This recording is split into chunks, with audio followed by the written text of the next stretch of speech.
Bismillahirrahmanirrahim. Assalamualaikum warahmatullahi wabarakatuh. Hai teman-teman, saya Andi Fadila Manggabarani, NIM 211420739. Di sini saya akan membawakan materi tentang gerak pada tumbuhan dalam mata kuliah fisiologi tumbuhan yang diampuh oleh Ibu Maretik SPMSI. Baik, langsung saja kita simak materi berikut ini. Nah, kalian pasti sudah sering melihat yang namanya tumbuhan kan? Ada berbagai macam jenis tumbuhan. Siapa nih mamanya yang sering pelihara tumbuhan, bunga-bunganya? Ada yang bilang bahwa lebih disayang katanya tumbuhan daripada anaknya.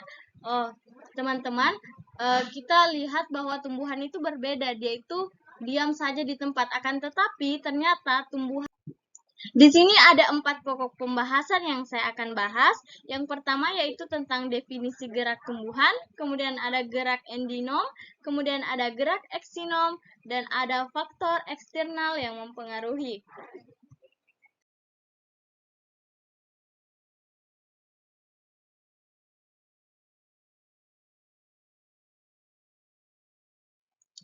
Baik, mari kenalan dengan tumbuhan. Plus is fun.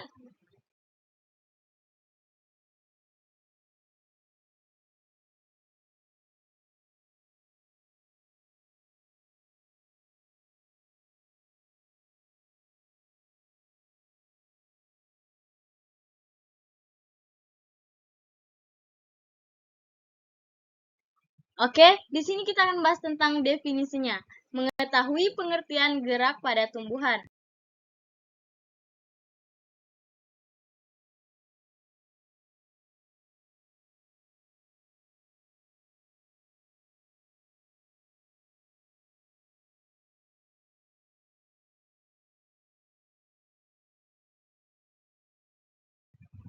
Nah, gerak tumbuhan adalah proses pertumbuhan dan adanya kepekaan terhadap rangsang yang dimiliki oleh tumbuhan tersebut.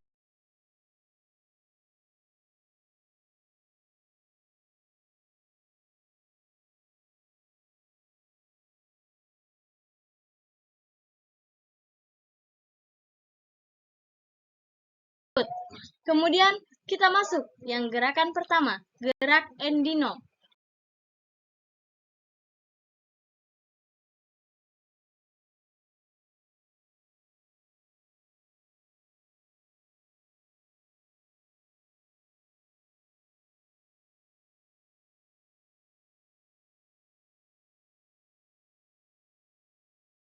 Gerak endinom dibagi menjadi dua. Yang pertama yaitu nutasi. Nutasi merupakan gerak spontan dari tumbuhan yang tidak disebabkan adanya rangsangan dari luar. Contohnya seperti aliran sitoplasma dalam sel, melengkungnya kuncup daun karena perbedaan kecepatan tumbuh, gerak tumbuhnya akar, batang, daun, dan bunga. Di sini kita lihat bahwa tumbuhan ini membelok. Kita masuk yang kedua, yaitu higroskopis. Maaf ya teman-teman, di sini typo.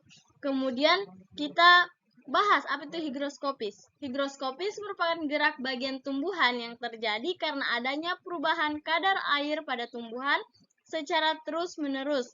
Akibatnya, kondisi menjadi sangat kering pada kulit buah atau kotak spora. Sehingga kulit bahas gerakan yang kedua, yaitu gerak eksinom.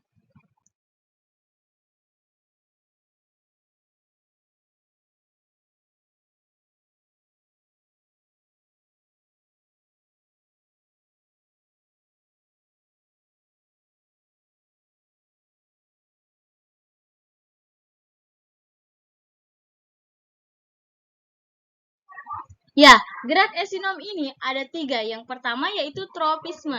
Gerak tropisme adalah gerak bagian tumbuhan yang arah geraknya dipengaruhi oleh arah datangnya rangsangan.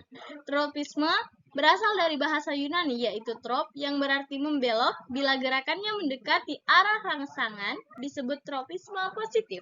Sedangkan gerak responnya yang menjauh arah datangnya rangsangan. Nah, kita lihat di sini. Ini fototropisme merupakan yang positif tadi, karena di mana ada cahaya matahari, maka tumbuhan itu akan mengikut. Kemudian, yang ini tadi, geotropisme, kemudian dia itu terpengaruh oleh keadaan lingkungannya, kondisi geografinya. Kemudian hidrotropisme terpengaruh dari air, dia itu akan akar-akarnya ini akan mencari. Ya, ada taksis. Lagi-lagi di sini typo ya teman-teman. Taksis adalah gerak seluruh atau bagian tubuh tumbuhan yang berpindah tempat dan arah perpindahannya dipengaruhi oleh arah datangnya rangsangan. Ditinjau dari macam sumber rangsangannya, taksis dapat dibedakan menjadi dua lagi. Yang pertama fototaksis, kemudian ada kemotaksis. Nah, kita lihat seperti apa fototaksis dan kemotaksis. Fototaksis itu berdasarkan cahaya dan kemotaksis zat kimia. Jadi, pas cahaya masuk, maka stomata itu akan terbuka karena akan mengalami proses fotosintesis. Begitupun dengan zat kimia. Ketika zat kimia masuk, maka jaringan-jaringan yang ada di tumbuhan itu akan terbuka. Nah, kemudian kita masuk ke nasti. Nasti itu adalah gerakan bagian tumbuhan yang dipengaruhi oleh rangsangan. Namun, arahnya tidak dipengaruhi oleh arah datangnya rangsangan. Kata nasti berasal dari bahasa Yunani yaitu nastos, yang berarti dipaksa mendekat. Oleh karena itu, arah gerak dari bagian tubuh tumbuhan melakukan gerak nasti ditentukan oleh tumbuhan itu sendiri. Misalnya Putri. Adapun faktor eksternal dari yang dapat kita simpulkan dipengaruhi yang pertama oleh cahaya.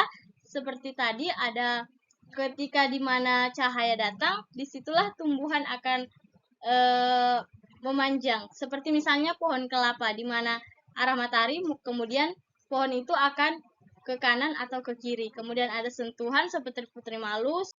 Nah, teman-teman, mungkin itu saja yang dapat saya sampaikan. Lebih dan kurangnya mohon dimaafkan. Wabillahi taufiq wal hidayah. Wassalamualaikum warahmatullahi wabarakatuh. See you next time.